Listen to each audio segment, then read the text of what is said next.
tal? Buenas tardes, bienvenidos este martes 10 de noviembre del año 2020. El día de hoy en la materia de Química 2 traemos el tema de ácidos y bases. Mi nombre es Lenin Escobar Pérez, bienvenidos. Entonces vamos a empezar con la introducción que nos dice que los ácidos se encuentran presentes en cada parte de nuestras vidas, ya sea por motivos de salud o ambientales, que son los más conocidos.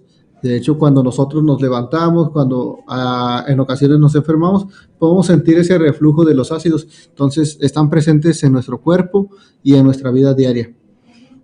Inicialmente, los ácidos y las bases fueron reconocidos por sus propiedades más simples como el sabor.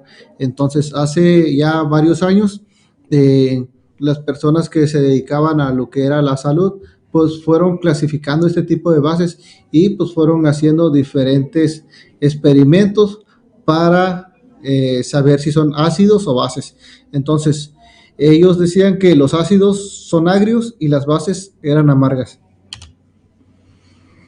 Posteriormente se observó que estas sustancias tienen la capacidad de cambiar el color de ciertos compuestos, como el tornasol y la fenolftaleína, a las que se conoce como indicadores.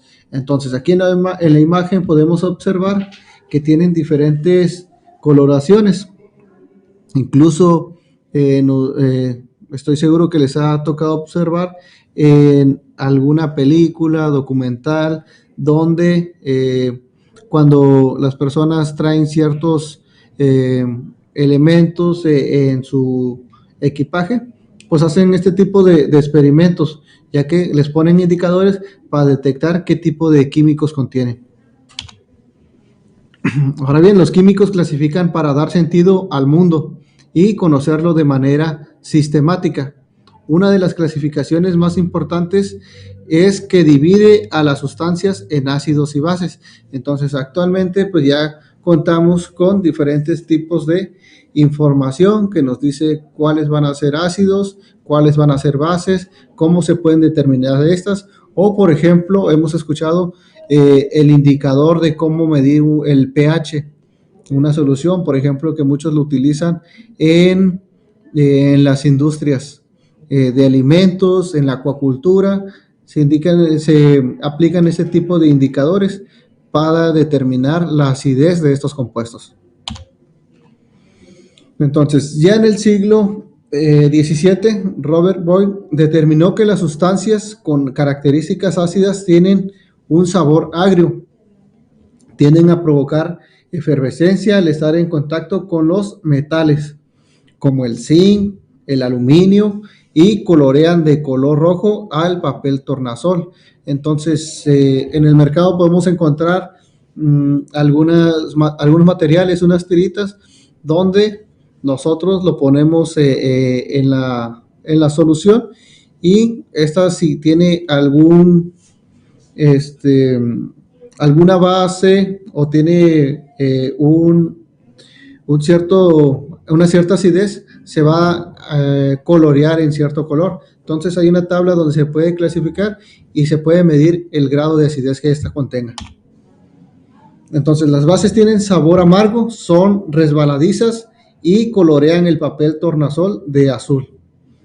Cuando ambas sustancias se ponen en contacto, anulan sus características, dando lugar a sustancias con gusto salado. Entonces, aquí podemos ver algunos compuestos que van determinando el tipo de compuesto, el tipo de si es ácido o si es base.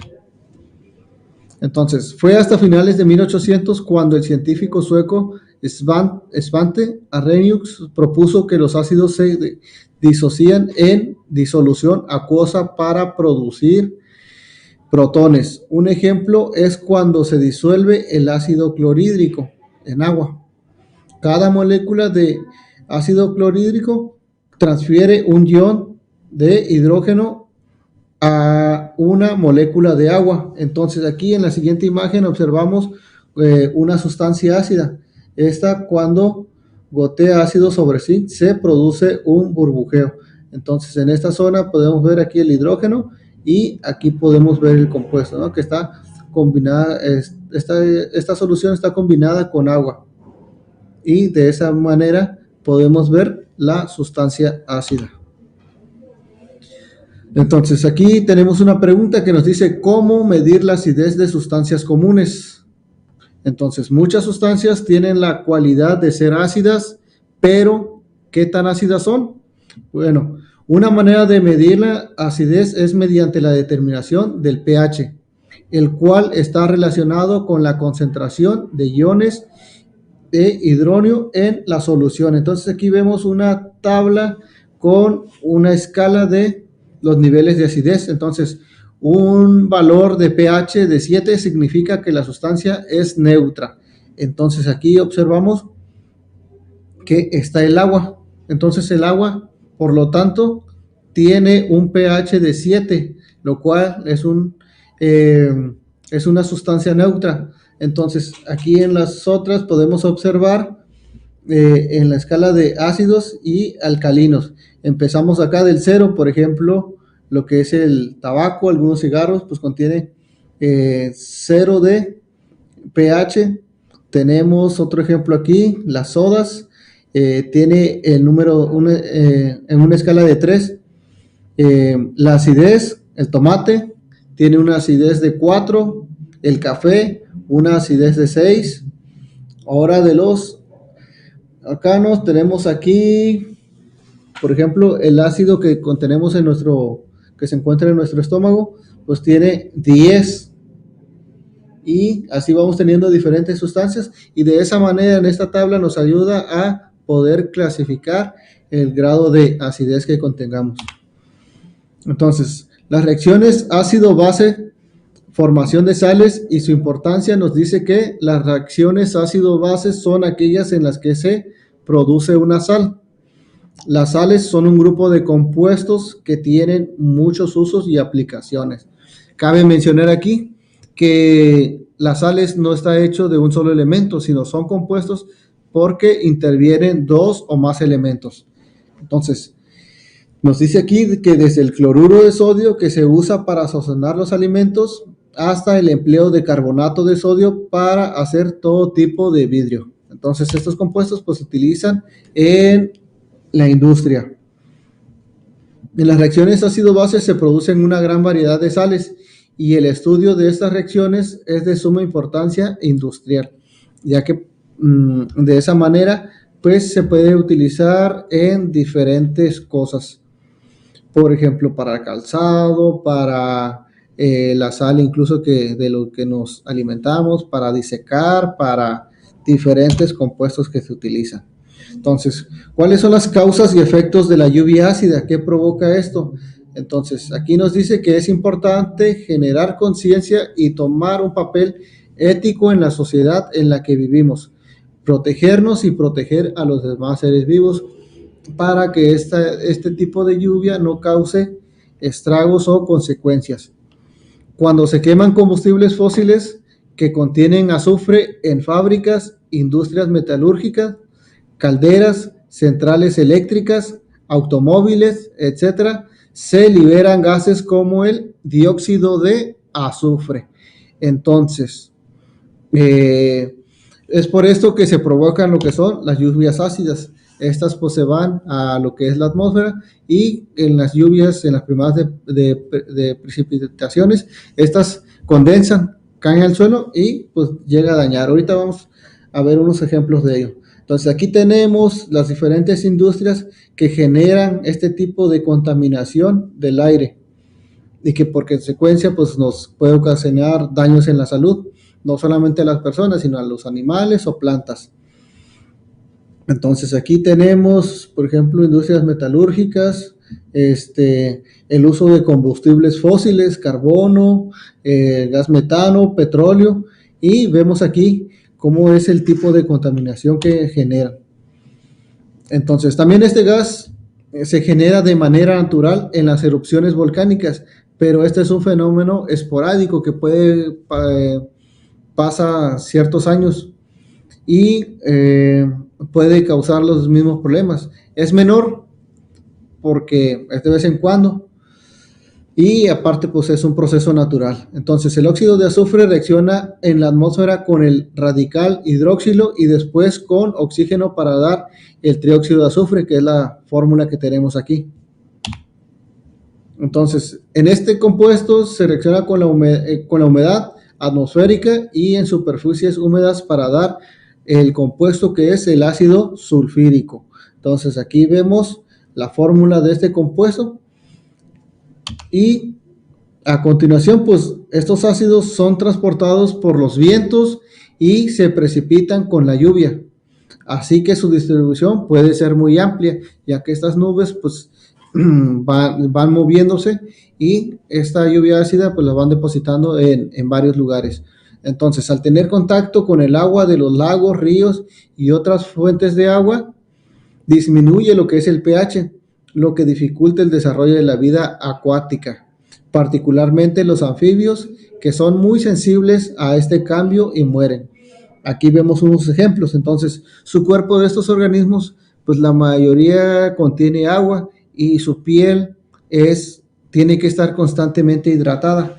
Entonces, estas lluvias al bajar lo que es el pH, pues va a causar daños en su piel, ya que pues esto va a tener consecuencias en el agua y recordemos que hay varios organismos pues que dependen de ella para poder vivir. Entonces también llega a dañar lo que son los bosques y destruye los microorganismos fijadores de nitrógeno. Entonces esta lluvia también afecta a las construcciones, pues disuelve el carbonato de calcio que forma parte del mármol y de la piedra caliza. Aquí vemos unos ejemplos de los bosques, cómo es que causa daño a lo que son, no solamente a los árboles, sino también al suelo y los animales que dependen de esa zona para poder vivir. Algunas construcciones tenemos aquí que son de mármol. Aquí vemos una pieza anterior y aquí una posterior después de las lluvias ácidas. Entonces, ¿cómo llega a erosionar este tipo de construcciones? Ahora tenemos las sales y su importancia. Nos dice que la producción de diversas sales es muy importante en la industria y en la salud. Entonces, vámonos a lo que es el contexto de aquí de nuestro estado. Entonces sabemos que en Guerrero Negro, Isla de Cedros, incluso en la zona de San Quintín, tenemos extracción de sal natural, que se utiliza para la industria principalmente.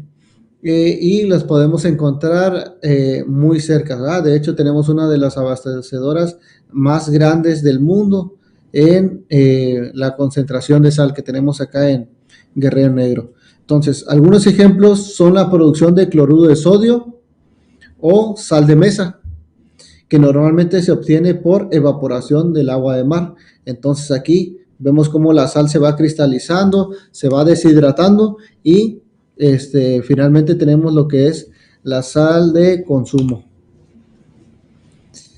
Durante siglos se empleó no solo para dar el sabor salado, es decir, de la sal comestible, sino también para conservar los alimentos. Recordemos que antes no había refrigeración, entonces se les ponía sal para evitar de que ciertos insectos, principalmente las moscas, comieran de esa carne o bien dejaran lo que son sus huevecillos para generar larvas y que se alimenten de esa carne. Entonces, de esa manera, los alimentos se podían conservar durante mayor tiempo. También estas sales, pues, se utilizaron en el curtido de pieles y extintores de clase D, en los cuales el calor hace que el cloruro de sodio forme una costra para evitar que siga la reacción de combustión. Estos también se pueden emplear como fijador en la tinción de textiles, por ejemplo, en las clínicas, en la solución salina intravenosa se utiliza para casos de deshidratación. De lo que acabamos de decir, pues aquí tenemos algunos ejemplos de lo que es el suero y donde se emplean esas sales, junto con otras sales minerales que ayudan como electrolitos a nuestro cuerpo. Entonces, nos dice aquí que otro uso importante del cloruro de sodio es para obtener el carbonato de sodio. Aquí tenemos su fórmula que se emplea en la producción de jabón, detergentes, tintes y en la refinación del petróleo y el vidrio. Muy bien, pues recuerden que las actividades están en Classroom. Cualquier duda, igual pueden mandar un mensaje ahí donde se les atenderá con mucho gusto. Fue un placer estar con ustedes y nos vemos en la siguiente clase. Que pasen una excelente tarde.